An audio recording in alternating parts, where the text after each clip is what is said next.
me madhe se sa në Shqipëri. Po ta marrësh mirë hol, është dhe me madhe. Pse? Sepse këta për shembull kanë lanë vitin buxhetor, këtë vit buxhetor, 56 milion euro. Por problemi i tyre është se shumicën i shtrojnë në rroga dhe shpenzime për administratën dhe nuk ja u japin financim fermerëve për prodhimin, për fidanet dhe për bagtit.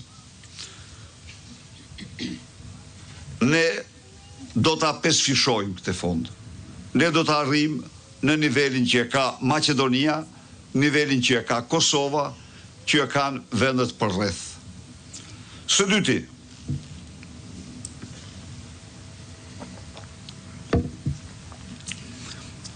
e tërë bujësia shqiptare që kontribon me 19% të prodhimit të brendshëm të vendit, merr vetëm 1% të kreditit bankar.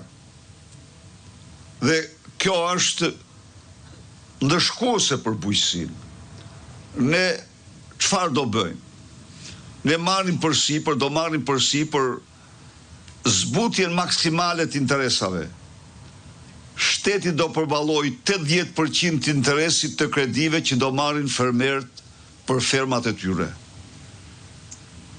Dhe kjo e gjykojmë të domosdoshme, do t'jetë kjo nga Banka e Zhvillimit që do krijojmë, më shumti kjo do jetë nga Banka e Zhvillimit që krijojmë. Por ju garantoj që ne do të mbulojmë 80% të interesave të kredive që ju do mirni për serat, për fermat, për fidanishtet, për baçet dhe për të gjitha, për bagtit.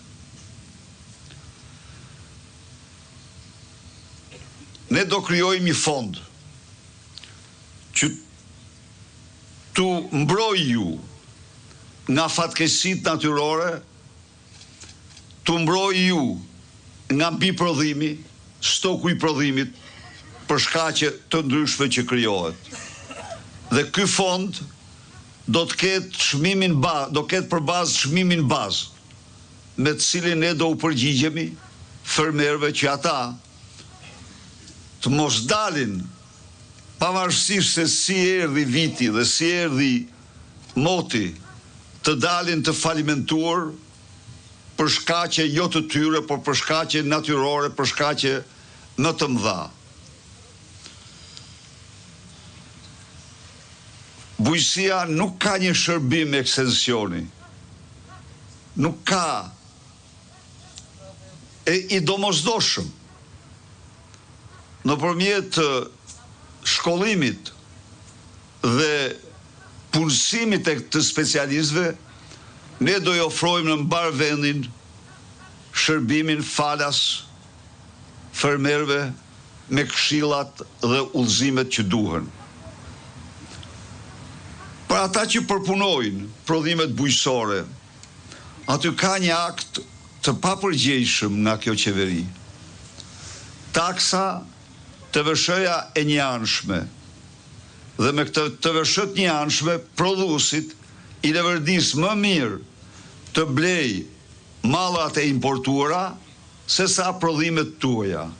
Jo, ne do vëmë TVSH-ja, askush në botë përveç këtyre, si e kanë gjetë këta nuk e shpjegojnë ndonjëherë.